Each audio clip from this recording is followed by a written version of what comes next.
మనం ఆలోచించాం. మన పాపాలు తీసివేయడానికే మన ప్రభు వచ్చాడన్న సందర్భం మనం ఆలోచించాం. ఇప్పుడు ఒక సందర్భాన్ని ఆలోచిద్దామండి. దేవునికి ఇష్టమైనటువంటి ప్రజలకట దేవుడు ఏమి ఇవ్వాలనుకున్నాడట? భూమి మీద సమాధానం ఇవ్వాలనుకున్నాడట.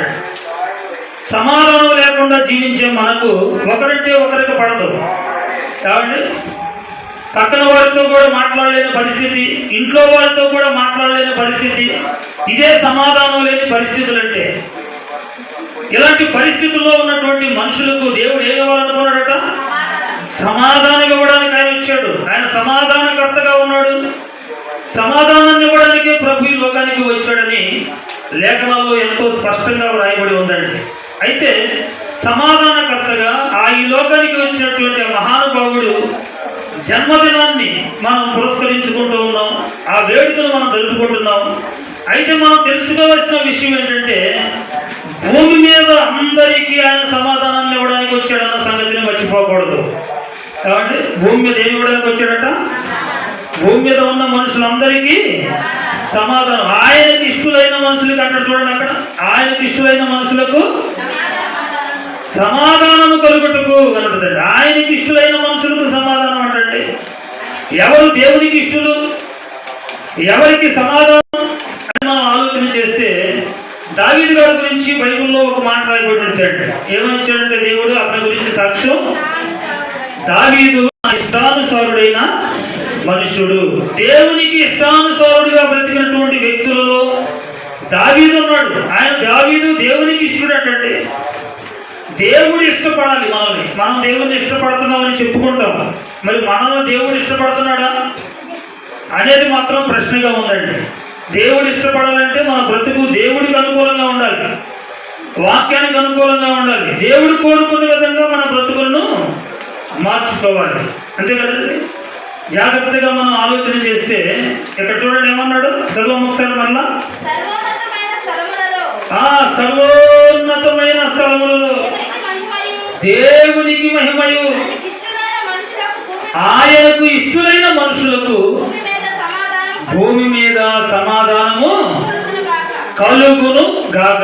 తనకిష్టమైన మనుషులు చూసారు. దేవునికి ఇష్టలుగా జీవితం ఈ క్రిస్మస్ నుండైనా దేవుని కోరిక అదేనండి. ఆయన పుట్టుకకు కారణం దేవునికి ఇష్టలుగా బ్రతకాలంట అందరూ కూడా. ఏమంటే భార్యకి ఇష్టంగా బ్రతకాలనుకుంటాడు ఒక భర్త, భర్తకి ఇష్టంగా బ్రతకాలనుకుంటుంది ఒక భార్య, తల్లిదండ్రులకు ఇష్టంగా ఉండాలనుకుంటుంది ఒక కుమార్తె అయినా కుమారుడైనా. మరి దేవునికి ఇష్టలుగా బ్రతకాలని దేవుడు కోరుకుంటున్నాడటండి. దేవునికి ఇష్టలుగా మనం జీవిస్తున్నామా లేదనేది వాక్యాన్ని బట్టి మనకు అర్థమైపోయిందండి. వాక్య భాగం ఏం చెబుతుంది?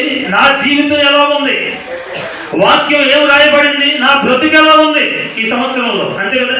దేవునికి ఇష్టలుగా బ్రతకడం అంటే మనం అనుకుంటున్నంత సులభమైనటువంటి విషయం కాదండి. వాక్యాన్ని బట్టి మన జీవితాలను ఏం చేసుకోవాలి? మార్చుకోవాలి. స్థితిగతులు మారాలి, మాట తీరు మారాలి, ఆలోచన విధానం మారాలి, మన ప్రవర్తన పూర్తిగా మారిపోవాలి. అదే మారు మనస్సు అంటారండి. పరిపూర్ణంగా అంతరంగంలో ఉన్న కల్మషం కపటం అంతా కూడా అది పాత స్వభావం, అది పోవాలి. నూతన స్వభావం మన హృదయంలో నింపబడాలి. ఇలాంటి మంచి ఆలోచనలతో మనం ఎప్పుడైతే ముందుకు వెళతామో అప్పుడు మాత్రమే మనం దేవునికి ఇష్టంగా ఉండగలుగుతామండి. దేవునికి ఇష్టమైనటువంటి ప్రజల కట దేవుడు ఏమి ఇవ్వాలనుకున్నాడట? సమాధానం ఇవ్వాలని ఆశపడుతూ ఉన్నాడటండి. కానీ మనుషులు ఎలా జీవిస్తున్నారని బైబిల్లో రాయబడిందో చూస్తారు ఒకసారి. అందరూ దేవునికి ఇష్టలుగా జీవిస్తున్నారని రాశాడు దేవుడు. బాధపడుతూ ఇర్మియా గారి ద్వారా ఒక చక్కటి మాట బైబిల్లో రాయబడిందండి. చూద్దాం ఒకసారి. ఇర్మియా గ్రంథం 8వ అధ్యాయం 6వ వచనం చదవడం. ఇర్మియా గ్రంథం 8వ అధ్యాయం 6వ వచనం చదువుతారా తీసిన వారు?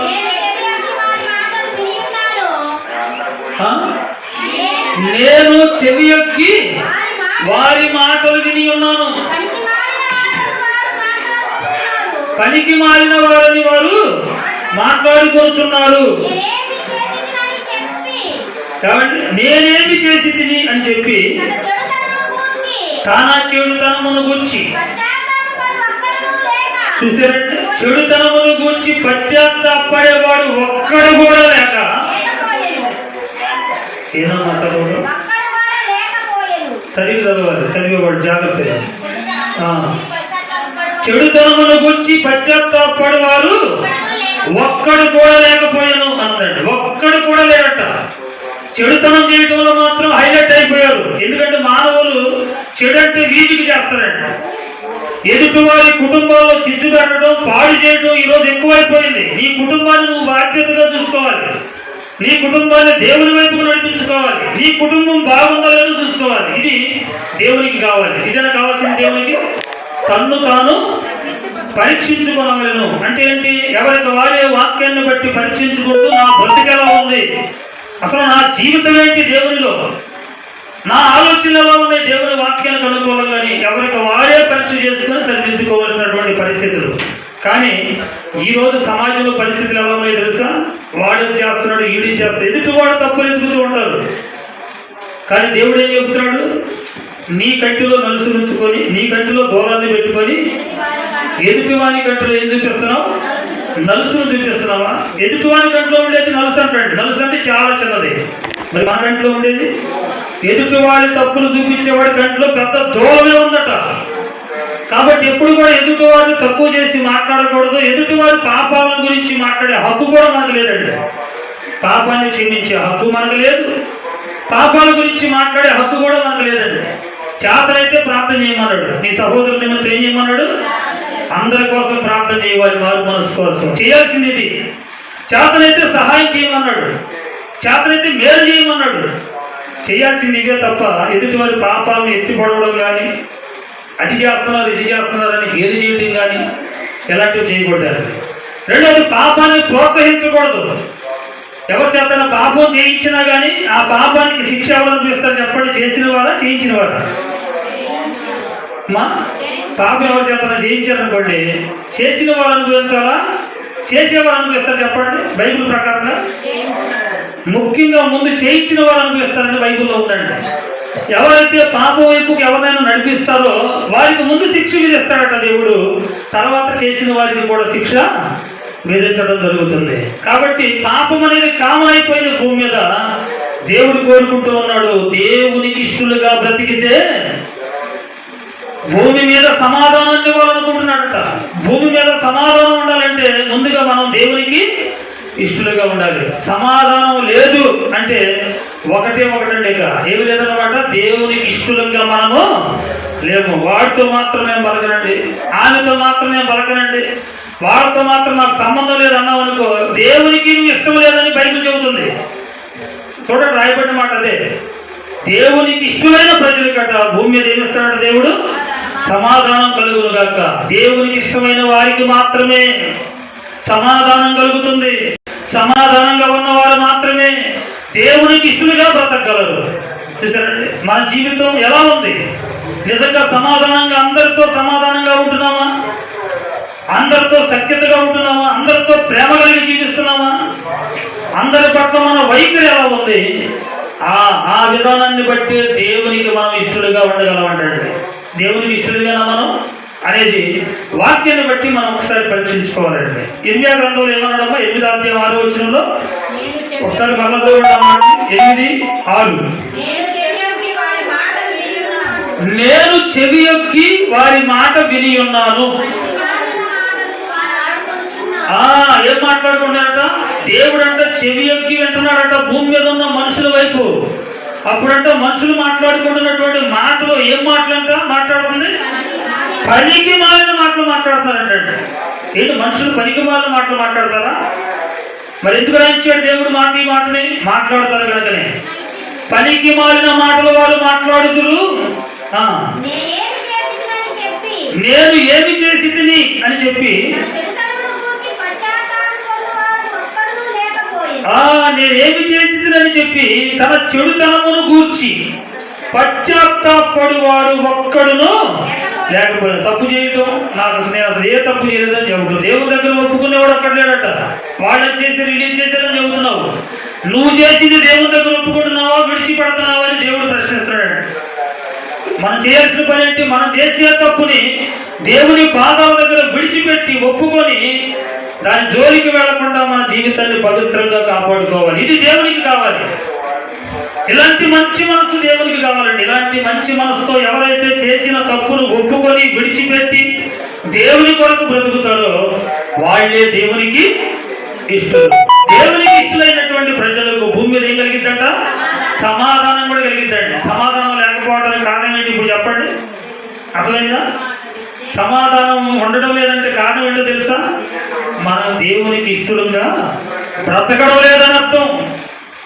దేవుడు చెప్పినట్టుగా జీవించకుండా దేవునికి ఇష్టడు నేనంటే కుదరదు. దేవునికి ఇష్టలుగా ఉన్నవారు ఎలా ఉంటారట? భూమి మీద సమాధానంగా బ్రతుకుతారని బైబిల్ చెబుతుందండి. అసలు సమాధానం పడకుండా ప్రార్థన కూడా చేస్తున్నాడు దేవుని సన్నిధిలో. మత్తయి సువార్తలో చెబుతాడు, యేసు ప్రభువే స్వయంగా బలిపీఠం దగ్గరికి వచ్చి ప్రార్థన చేసే వారితో ఏం మాట్లాడుతున్నాడు తెలుసు కదా? అందరూ తెలుసా? ఎప్పుడు చదువుకుంటూ ఉంటాం మనం. మొదట వెళ్ళి నీ సహోదరులతో ఎవరికైతే నీ మీద పక్కుందో వారితో సమాధానపడి తర్వాత వచ్చి ప్రార్థన చేయి అంటాడండి ప్రభువే స్వయంగా. శిష్యులతో చెప్తాడు ఆ మాట. అంటే సమాధానం చాలా చాలా ప్రాముఖ్యమైనది అన్నమాట.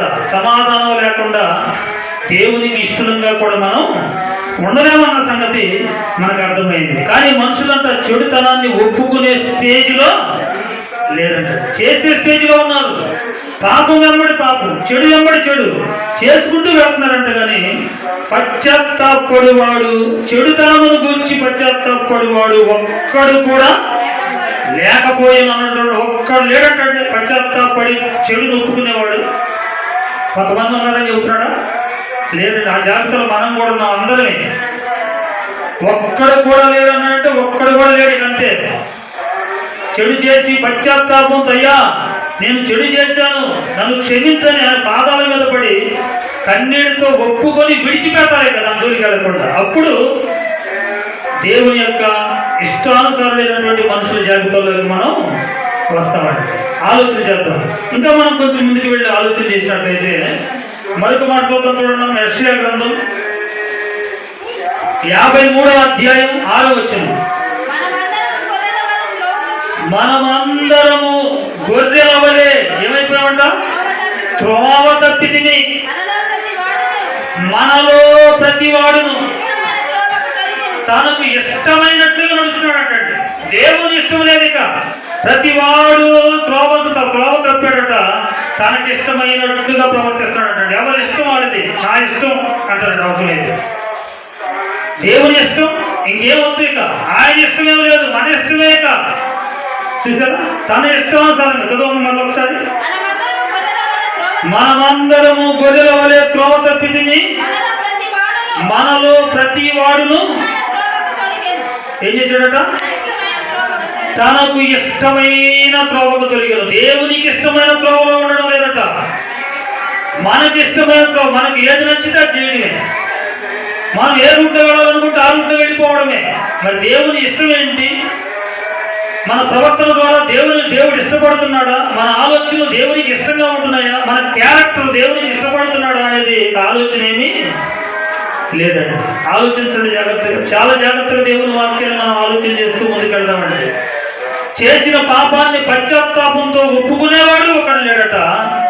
ఇష్టమైన త్రోవలో నడుస్తూ ఉన్నాడు. ఎవరు ఇష్టం వచ్చినట్లుగా వాడు ప్రవర్తిస్తున్నారని బాధపడుతూ రాస్తాడండి దేవుడి మాటలు. మరొక మాట చూస్తారా? 56వ అధ్యాయం యెషయా గ్రంథమే 11వ వచనం. యెషయా గ్రంథంలోనే 56:11.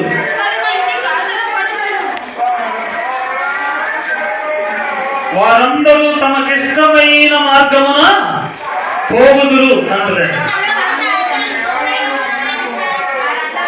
వారందరూ, నేను చెప్పినట్టు చూడండి, వారందరూ తమకిష్టమైన మార్గమున పోయేదురు. ఉందా? చివరిలైన సమయం లేదు కనుక నేను చివరిలైన చదివిస్తున్నాను. అమ్మ అంత వద్దు. వారందరూ తమకిష్టమైన మార్గములో, వీటి అందరా కొందరా? అందరూ దేవుని ఇష్టాన్ని పక్కన పెట్టారట. అందరూ ఎవరి ఇష్టానుసారంగా పోతారట? వారు తమ ఇష్టానుసారంగా ఇష్టానుసారమైన మార్గంలో పోవడం ప్రారంభించారట.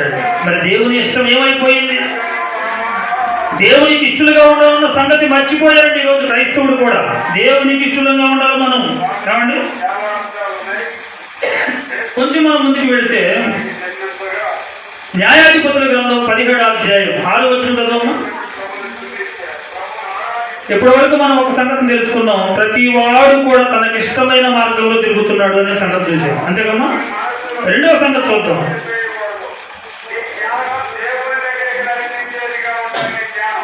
ఇష్టమైన మార్గంలో నడిచాడు కదా. ఇప్పుడు రెండో చూడండి ఏమంటున్నాడు ఇంకా.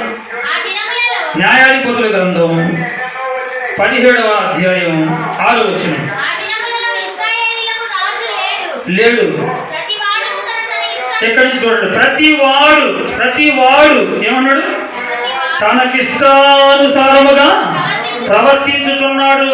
తనకిష్టానుసారంగా ప్రవర్తించుచున్నాడు. నీ ఇష్టానుసారంగా ప్రవర్తిస్తున్నావా? దేవుని ఇష్టానుసారంగా ప్రవర్తిస్తున్నావా? ఇది ప్రశ్న అండి. క్రిస్మస్ రోజు మనం నేర్చుకుంటుంది ఏంటి? దేవునికి ఇష్టలైన మనుషులు గట భూమి మీద సమాధానం ఉండిద్దంటాడు. దేవునికి ఇష్టలైన మనుషులకి. నిజంగా దేవునికి ఇష్టలుగా మనం దేవునికి ఇష్టలని ఎవరిని అంటున్నాడు? సమాధానంగా ఉండేవారు దేవునికి ఇష్టలండి. అందరితో సమాధానంగా ఉన్నావా? అయితే నువ్వు దేవునికి ఇష్టరాలివే. అందరితో సమాధానంగా ఉంటున్నావా? అయితే నువ్వు దేవునికి ఇష్టడివే. ఎవరితో సమాధానం ఉండడం లేదా? అయితే మనం దేవునికి ఇష్టం లేదన్నమాట. ఎలా ఇష్టపడతారండి? సమాధానం లేకుండా దేవునికి ఇష్టలై ఉండటం కూడా అసాధ్యం అండి, అసలు జరగదు. ఎందుకంటే దేవుని లేఖనం ప్రకారంగా బ్రతికితేనే కదా మనం దేవునికి ఇష్టం అయ్యేది. మొట్టమొదటిగా ఏం చెప్పుకున్నాం? ఎవరికి వారే తమ ఇష్టమైన మార్గంలో పోతున్నారట. రెండవ సంగతి ఏంటట? తమకు ఇష్టమైనట్లుగా ప్రవర్తిస్తున్నారట. ఏదో అర్థం కావట్లేదా? మొట్టమొదటిది ఎవరు ఇష్టం వచ్చినట్లుగా వాళ్ళు వాళ్ళ మార్గాల్లో పోతున్నారట. అన్ని విషయాలు మనకి చాలా షార్ప్గా ఉంటుంది మైండ్. అన్ని విషయాల్లో, పనుల విషయాల్లో కానీ, ఏదైనా మాట్లాడే విషయంలో కానీ, ఎవరి గురించి అయినా మాట్లాడుకునే విషయంలో కానీ, ఈ మిగతా విషయాలన్నింటిలో చాలా షార్ప్గా పనిచేసేదాన్ని మన బ్రెయిన్. వాక్య విషయంలో తప్ప. ఏమండి? వాక్యం దగ్గర కనుక నిజంగా అలా పనిచేస్తే మన కుటుంబాలు ఆశీర్వదించబడతాయండి, గ్యారంటీగా. వాక్యం మన మదిలో ఉన్నప్పుడు, మన హృదయంలో ఉన్నప్పుడు, వాక్య ప్రకారంగా మనం జీవించినప్పుడే దేవుని ద్వారా ఏ మేలైనా పొందుతావు. బైబిల్ చెబుతున్న మాట. దేవుడు లేకుండా నువ్వు ఎన్ని ప్రయత్నాలు చేసినా అది విఫలమే. దేవుని వాక్యానుసారంగా జీవించకుండా నువ్వు ఎంత ప్రయత్నం చేయి, అది వృధా ప్రయాసేనని బైబిల్ చెబుతుందండి. కాబట్టి దేవునికి ఇష్టలుగా ఉండడం అనేది చాలా చాలా చాలా అవసరం మనకి. నిజంగా దేవునికి ఇష్టలుగా జీవిస్తున్నామా లేదనేది ఒక ప్రశ్నగా మన ముందు ఉందండి. మొట్టమొదటిగా ఇర్మియా గారు ఏం చెప్పారమ్మా? ప్రతివాడు తనకిష్టమైన మార్గమున తిరుగుతున్నాడు. ఇప్పుడు రెండవదిగా న్యాయాధిపతుల గ్రంథంలో 17వ అధ్యాయం 6వ వచనం చదివాం కదా. ప్రతివాడు తనకిష్టానుసారంగా ఏం చేస్తున్నాడట? ప్రవర్తించుచున్నాడు. ప్రవర్తనలో కూడా ఏంటి ప్రవర్తన? వ్యభిచార ప్రవర్తనలు, దొంగతనాల ప్రవర్తనలు, మందు తాగే ప్రవర్తనలు, సిగరెట్ ప్రవర్తనలు, రకరకాల ప్రవర్తనలు మన కళ్ళ ముందు ఉన్నాయండి. దేవునికి వ్యతిరేకమైనటువంటి కార్యకలాపాలు చాలా ఉన్నాయి. మనం ఎలాంటి ప్రవర్తన ప్రవర్తిస్తున్నామో కూడా ఖచ్చితంగా మన ప్రవర్తనను గుర్తించిన దేవుడు ఉన్నాడండి. ఖచ్చితంగా ఆయన చూస్తాడు. ఏం చూస్తాడట? ప్రతి మనిషిని ప్రవర్తనను ఆయన పరిశీలిస్తూ ఉంటాడండి ప్రతిరోజు కూడా. కీర్తనల గ్రంథంలో మాట రాసి ఉంటుందండి, ప్రతి హృదయాన్ని ప్రతి రాత్రి దేవుడు వచ్చి పరీక్షిస్తూ ఉంటాడట. ప్రతి రాత్రి ఏంటి ఉదయం అంతా నీ ప్రవర్తన, ఏంటి నెలంతా నీ ప్రవర్తన, ఏంటి సంవత్సరం అంతా నీ ప్రవర్తన. ఎవరు తెలుసు మన ప్రవర్తన? మన దేవుడికి తెలుసండి. తెలిసి ఆయన ఏమంటాడు తెలుసా? ఏమన్నాడమ్మా? ఇప్పుడు చదువు న్యాయాధిపతుల గ్రంథంలో. ఇశ్రాయేలుకు రాజు లేడు, ప్రతి వాడును తమ తమ ఇష్టానుసారంగా, ప్రతి వాడు తమ తమ ఇష్టానుసారముగా ప్రవర్తించుచూ ఉన్నారటండి. ఇష్టానుసారంగా ప్రవర్తిస్తున్నారట. నా ఇష్టం అంటాడండి. ఒకడు అన్నాడండి అట్లాగే, నా ఇష్టం అని. చూస్తారు ఒకసారి. నా ఇష్టం అని బ్రతికాడు భూమి మీద. ఏమైపోయాడు చూద్దాం ఒకసారి. నా ఇష్టం అన్నవాడు. నీ ఇష్టం నా ఇష్టం కుదరదు భూమి మీద. దేవుని ఇష్టమే నిలబడాలి నీ జీవితంలో, అప్పుడే బాగుపడతాం. నీ ఇష్టం అనుకుంటూ నీ ఇష్టం వచ్చినట్లుగా జీవిస్తే, నా ఇష్టం అంటూ నా ఇష్టం వచ్చినట్లుగా నేను జీవిస్తే దేవుని ఇష్టం ఏమైపోతుంది? దేవుని ఇష్టానుసారంగా జీవించిన వారే ధన్యులవుతారు. చూద్దాం ఒకసారి, చూడండి. నా ఇష్టం అని బ్రతికిన వాడు ఏమయ్యాడు? లూకా సువార్త 16వ అధ్యాయం ఒకసారి చూస్తారా? మనందరికీ తెలిసిన మాటనే. ధనవంతుడు ఒకడున్నాడు కదా, లాజరు ధనవంతుడమ్మా. 16వ అధ్యాయంలో ఉంటాడు చూడండి ఆయన. ధనవంతుడి గురించి అబ్రహాం గారి మాటల గురించి చదవండి. 25వ వచనం చదువుతానండి. 25. అందుకు అబ్రహాము, కుమారుడా, నీవు నీ జీవిత కాలమందు ఎలా అనుభవించావు? నీకిష్టమైనట్టు దేవుని ఇష్టాన్ని మర్చిపోయావక. దేవుని ఇష్టం ఒకటి ఉందని మర్చిపోయావు. నీకిష్టమైనట్టు సుఖము అనుభవించింది. చూసాడండి. అంటే ఈయన ఏం చేశాడంట? ధనవంతుడు తనకిష్టమైనట్టుగా సుఖం అనిపిస్తాడంట. రోజు ఉదారంగు వస్త్రాలు, అవసరమైనవన్నీ తాగడాలు, తినడాలు, ఇష్టం వచ్చినట్లుగా ఖర్చు పెట్టుకోవడం. ఏమన్నా ఆయన ఇష్టమైపోయిందండి. ఎవరు చెప్పేవాడు లేదు. చెప్పినా వినడక తనకి ఇష్టం వచ్చినట్లుగా ప్రవర్తించాడటండి ధనవంతుడు. ఏమైంది మరి? ఏమైంది చదవమ్మా? నీకు ఇష్టమైనట్టుగా సుఖం అనుభవించితివి, అలాగుననే లాజరు.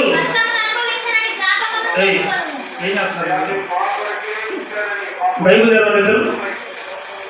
ఆటలాడుకోవడానికి వచ్చారు, వాక్యం వినడానికి వచ్చారు. ఇద్దరు బైబిల్ తెరవాలి. ఇద్దరు తెచ్చి చూడండి. బైబిల్లో చూడండి. నీవు నీ జీవిత కాలమందు నీకు ఇష్టమైనట్టు సుఖము అనుభవించితివి, అలాగుననే లాజరు కష్టం అనుభవించాను. లాజరేమో కష్టం అనుభవించాడంట దేవుని పనిలో. ధనవంతుడేమో నా ఇష్టం అన్నట్టుగా బ్రతికాడంటే ఉన్నటువంటి జీవిత కాలంలో. ఎక్కడికి వెళ్ళిపోయాడు మరి? ఇప్పుడైతే వాడు ఇక్కడ నెమ్మది పొందుతున్నాడు. నీవు అంటే ఎవరు? నీవు ధనవంతుడండి. ఇష్టమైనట్లుగా బ్రతికిన వాడు ఏమైపోయాడు? యాతన పడుతున్నావు. బాధపడుతున్నాడు, యాతన పడుతున్నాడు అండి నరకంలో. ఎవరు? ఇష్టమైనట్టుగా జీవించిన వాడు. నా ఇష్టం ఎవరు చెప్పినా విన్నా తాగుబోతుగా మారిపోయి ఇష్టం వచ్చినట్టుగా జీవిస్తున్నావా? అయితే ఒక రోజు ఉంది, యాతన పడాలి, బాధపడాలి, శ్రమ అనుభవించాలని బైబిల్ చెబుతుందండి. మన ఇష్టం వచ్చినట్లుగా జీవిస్తే వెళ్ళేది నరకానికి. దేవుని ఇష్టాన్ని గ్రహించి బ్రతికితే వెళ్ళేది నిత్య జీవానికి. దేవుని ఇష్టానుసారంగా బ్రతికితేనే మనం పరలోకం వెళ్తామండి. మన ఇష్టానుసారంగా జీవిస్తే వెళ్ళేది ఖచ్చితంగా నిత్య నరకానికి అన్న సంగతి మనకు అర్థమైపోయింది. 2 విషయాలు మనకు అర్థమైందమ్మా. 2 విషయాలు చూసాం కదా. మొట్టమొదటి చెప్పండి ఇప్పుడు ఒకసారి. మొట్టమొదటి, ప్రతివాడు తనకిష్టమైన మార్గమున పోవుచున్నాడు. ఏమండి? రెండవది, తన ఇష్టానుసారముగా ప్రవర్తించుతున్నాడు. మూడవ సంగతి చూద్దామండి. మూడవ సంగతి ఏంటంటే, ఎవరు దేవునికి ఇష్టలో కొన్ని సందర్భాలు చూసి ముగించుకుందాం. ఎందుకంటే మన టైటిల్ దేవునికి ఇష్టలుగా మనం బ్రతుకుతున్నామా? క్రిస్మస్ దినాల్లో ప్రతి సంవత్సరం వస్తుంది, సంతోషపడుతున్నాం, వాక్యాలు ఎన్నో వింటున్నాం సంవత్సరం అంతా. నిజంగా దేవునికి ఇష్టలుగా బ్రతుకుతున్నామా? అసలు ఎందుకు దేవునికి ఇష్టలు ఎవరైనా దేవుడు బైబిల్ గ్రంథంలో రాయించాడో చూద్దామండి. సామెతల గ్రంథం ఒకసారి చూద్దాం. 12వ అధ్యాయం 3వ ప్రశ్నగా వేసుకోండి దీన్ని. ఎవరు దేవునికి ఇష్టలు అనే ప్రశ్న. 12వ అధ్యాయం 22వ వచనం చదవమ్మా. సామెతల గ్రంథం 12వ అధ్యాయం 22వ వచనం. అబద్ధమైన పెదవులు దేవునికి హేయము, సత్యవర్తనులు ఏమండి దేవునికి ఇష్టలు. మనం చూడండి, దేవునికి ఎవరంటే ఇష్టం అంట? సత్యవర్తనులు అంటే ఏంటి? దేవుడు సత్యవంతుడు, ఆయన ఆరాధించేవారు సత్యవంతులుగా ఉండాలి. ఆయన పుట్టుకను జరుపుకుంటున్నటువంటి వారిలో ఈరోజు సత్యం ఉందా అంటే మనలోనే. సత్యం అంటే ఏంటమ్మా? ఇంతకీ సత్యం అంటే వాక్యం. యోహాను సువార్త 17:17 ప్రకారంగా నీ వాక్యమే సత్యము అని రాయబడతాడు. చూసారేమన్నాడు? సత్యవర్తనులు దేవునికి ఇష్టం. అంటే వాక్య ప్రకారంగా జీవించేవారంటే ఇష్టం అన్నమాట. వాక్యాన్ని చదవకుండా, వాక్యాన్ని వినకుండా, వాక్యాన్ని చెప్పకుండా, వాక్యం కోసం అసలు ఆలోచించకుండా వాక్యాన్ని అరచేవుని పెట్టేవారంటే దేవునికి ఇష్టమా? దేవునికి ఇష్టంగా మనం ఉండాలంటే ప్రతిరోజు బైబిల్ చదవాలి ఖచ్చితంగా. ప్రతిరోజు నీకు చేతనైతే చెప్పాలి ఖచ్చితంగా. ప్రతిరోజు వాక్యానుసారంగా బ్రతకాలి కూడా. చదవడం ఒకటే చేసి, చెప్పడం ఒకటే చేసి బ్రతకపోయామనుకో మళ్ళీ మన బ్రతుకులో లేకపోతే వాక్యం అది కూడా వ్యర్థమే. రోమపత్రికలో ఉండిద్దండి ఆ మాట. వాక్యాన్ని విన్నంత మాత్రాన, చెప్పినంత మాత్రాన ఎవడు నీతిమంతుడు కాలేడు, వాక్య ప్రకారంగా ప్రవర్తించేవాడే నీతిమంతుడు అని రాశాడండి పౌలు గారు. కాబట్టి మనం ఆలోచన చేస్తే మనం దేవునికి ఇష్టం అవ్వాలంటే మాత్రం సత్యవర్తలుగా ఉండాలటండి. సత్యవర్తలు ఎవరు అంటే వాక్య ప్రకారంగా జీవించేవాడే దేవునికి ఇష్టలు, సత్యవర్తలు కూడా. నిజంగా మన వాక్యాన్ని చదువుతున్నామా? ఆలోచించుకోండి. ఈ సంవత్సరంలో బైబిల్ మొత్తం చదివారా? లేదా బైబిల్ సగమనే చదివారా? లేదా బైబిల్ 4-5 సార్లు చదివారా? అసలు బైబిల్ తీయడమే లేదా? ఆలోచించుకోవాలి. ఎందుకంటే మనం దేవునికి ఇష్టలుగా ఉన్నామా ఈ సంవత్సరం అంతా? ఈ సంవత్సరం అంతా దేవుడు మనల్ని ఇష్టపడుతున్నాడా లేదా అనేది మనకు చాలా అవసరం అండి. దేవునికి ఇష్టలుగా ఉండాలి మనం అంటే వాక్య ప్రకారంగా జీవిస్తేనే మనం దేవునికి ఇష్టలుగా ఉంటామంటండి. కాబట్టి ఆలోచన చేద్దామండి. మరొక మాట చూద్దాం. సామెతల గ్రంథం 21వ అధ్యాయం చివరి మాటగా 3వ వచనం ముగించుకుందామండి. ఇక ఒక్క మాట చూసి ముగించుకుందాం. సామెతల గ్రంథం 21వ అధ్యాయం 3వ వచనం, నీతి న్యాయములు అనుసరించువారు దేవునికి ఇష్టలు. ఏమంటే ఎవరంటే దేవునికి ఇష్టలు? నీతి న్యాయములను అనుసరించేవారు దేవునికి ఇష్టలు. అమ్మా టైం లేదు కనుక చెబుతున్నాను. నీతి న్యాయం అనుసరించేవారు దేవునికి ఇష్టలు అంటండి. చూడండి, దేవునికి ఇష్టలు ఎవరు? వాక్య ప్రకారంగా ప్రవర్తించేవారు దేవునికి ఇష్టలు. నీతి న్యాయమును అనుసరించి నడిచేవారు కూడా దేవునికి ఇష్టలే అంటాడు. నీతిగా బ్రతకగలుగుతున్నామా? న్యాయంగా జీవిస్తున్నామా లేదో కూడా చాలా అవసరం. అన్యాయంగా అక్రమంగా మనకు నచ్చినట్లుగా జీవిస్తే మనం ఎప్పటికీ దేవునికి ఇష్టలము కాలేము. దేవునికి ఇష్టలుగా ఈ క్రిస్మస్ నుండైనా ప్రారంభం చేద్దాం. ఈ క్రిస్మస్ నుండైనా దేవునికి ఇష్టలుగా ఉందాం. మొట్టమొదటిది, భూమి మీద సమాధానంగా ఉన్నవారు దేవునికి ఇష్టలు. అదే చెప్పుకోండి. ఆయనకి ఇష్టమైన మనుషులకు భూమి మీద ఏం కలుగును కాక అన్నాడు? సమాధానం కలుగును కాక. అది మొట్టమొదటి మాట. ఇక రెండవ మాట, ప్రజల పరిస్థితి ఎలా ఉందట? ప్రతివాడు తనకిష్టమైన మార్గంలో పోతున్నాడు, తనకిష్టమైనట్టుగా మార్గంలో పోయాడు అన్నాడు. మూడవది, తనకిష్టమైనట్టుగా ప్రవర్తిస్తున్నాడు. ఇక 4వ సంగతి ఇప్పుడు చెప్పుకున్నాం కదా. ఎవరు దేవునికి ఇష్టలు అంటే సత్యవర్తనులు, వాక్య ప్రకారంగా ప్రవర్తించేవారు దేవునికి ఇష్టలు. నీతి న్యాయము కలిగి ప్రవర్తించేవారు దేవునికి ఇష్టలు. ఆలోచన చేద్దాం.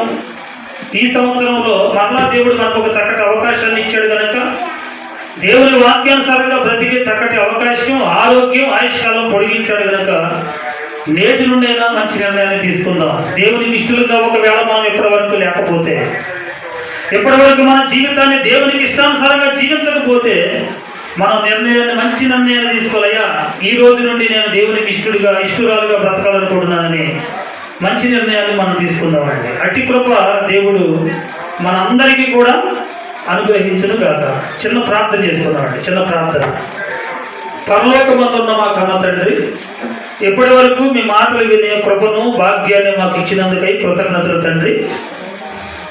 భూమి మీద సమాధానంగా ఉన్నవారందరూ కూడా దేవునికి ఇష్టలుగా ఉంటారని మీ లేఖనాల ద్వారా మీరు తెలియపరిచారు.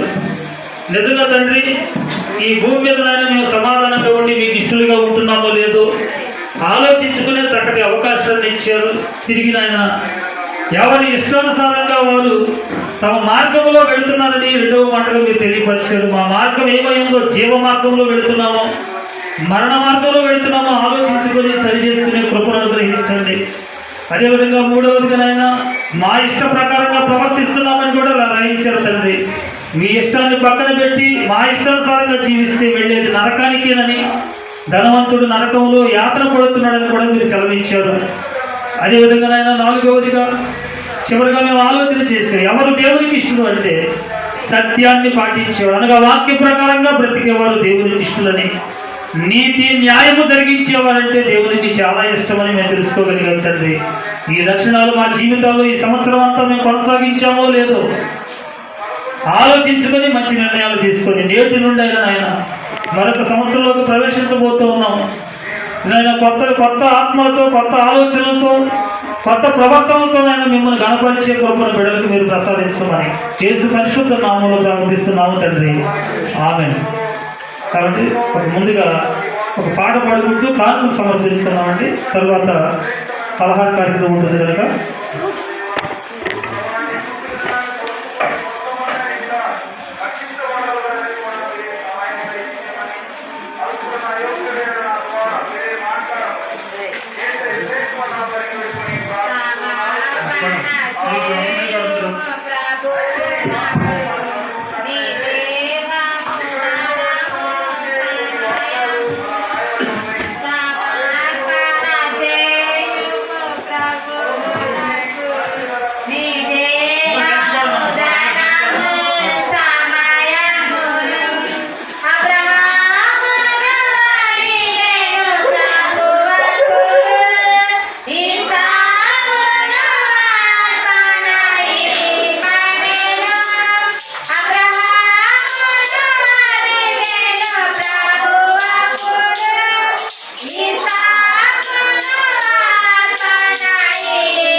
కానుకలు సమర్పించినటువంటి బిడ్డల కొరకై ముందుగా ప్రార్థన చేస్తారండి.